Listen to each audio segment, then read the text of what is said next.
తరగతుల ప్రిన్సిపల్ని.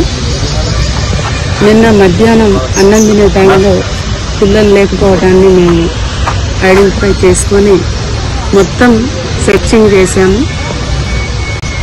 సెర్చింగ్ చేసి పిల్లలు కనిపించకపోయేసరికి పేరెంట్స్ కూడా కాల్ చేసి పేరెంట్స్ యొక్క ఇన్ఫర్మేషన్ కూడా తీసుకున్నాము. తర్వాత వాళ్ళ రిలేటివ్స్ హౌజెస్ అవన్నీ కూడా సెర్చింగ్ చేశాము.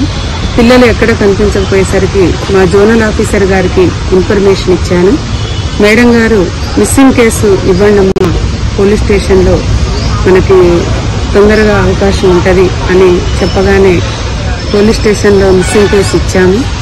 ఇచ్చి మా పోలీస్ వారి సహకారంతో తర్వాత మా స్టాఫ్ యొక్క సహకారంతో పిల్లలు విజయవాడలో ఉన్నారని తెలుసుకొని అక్కడికి వెళ్ళి నైట్ మొత్తం విజయవాడ మా staff, police station, bus station, Kanakadurgamma గుడి, తర్వాత ఇంకా కొన్ని రైల్వే స్టేషన్ ఈ ఏరియాస్ మొత్తం కూడా తిరిగి పిల్లల్ని సురక్షితంగా 5 గంటల వరకు పట్టుకొని ఇక్కడికి తీసుకురావడం జరిగింది.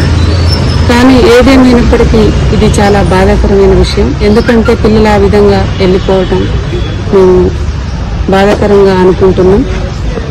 ఇటువంటి విషయంలో మా తప్పిదం ఏమీ లేదు. పిల్లలే వాళ్ళ మనస్తాపానికి గురయ్యేమో అట్లా బయటకు వెళ్ళారు. తర్వాత పిల్లల్ని అడగ్గా మేము మామూలుగా ఇట్లా వెళ్ళి వద్దామని అట్లా వెళ్ళాము అని చెప్తున్నారు. ఇప్పుడు పిల్లలైతే హ్యాపీగా ఉన్నారు. ఇంకా ఇటువంటిది ఎప్పుడూ జరగకుండా చూసుకుంటాము. ఇటువంటి విషయాలు జరగకుండా చూసుకునేటువంటి బాధ్యత మాది. పిల్లల్ని వెంటనే పేరెంట్స్ కి అప్పచెప్పటం అనేది జరిగింది. వాళ్ళు కూడా పేరెంట్స్ కూడా మంచి విధానంతో మాతో ఉన్నారు. మాకు వాళ్ళు కూడా కృతజ్ఞత తెలియజేసుకున్నారు. మేము పేరెంట్స్ కి పిల్లల్ని హ్యాండ్ ఓవర్ చేయటం వల్ల దీనికి మేము చాలా బాధాకరంగా భావిస్తున్నాము. ఇట్లా జరగటం అనేటువంటిది. స్కూల్ ఆవరణలో నుంచి పిల్లలు పోతుంటే అటెండర్ వీళ్ళందరూ ఉంటారు కదా మేడం, వాచ్మెన్లు, డ్యూటీ టీచర్స్ అందరూ ఉన్నారు కానీ గేట్ దగ్గర నుంచి వెళ్ళలేదు. పిల్లలు వెనక నుంచి వెళ్ళటం వల్ల చూసుకోలేకపోయాము.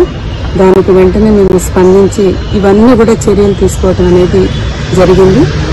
పిల్లలు దొరకటం అనేది మేము చాలా హ్యాపీగా ఫీల్ అవుతున్నాం. వాళ్ళని సురక్షితంగా వాళ్ళ పేరెంట్స్కి అప్పగించడం కూడా మేము హ్యాపీగా ఉన్నాం.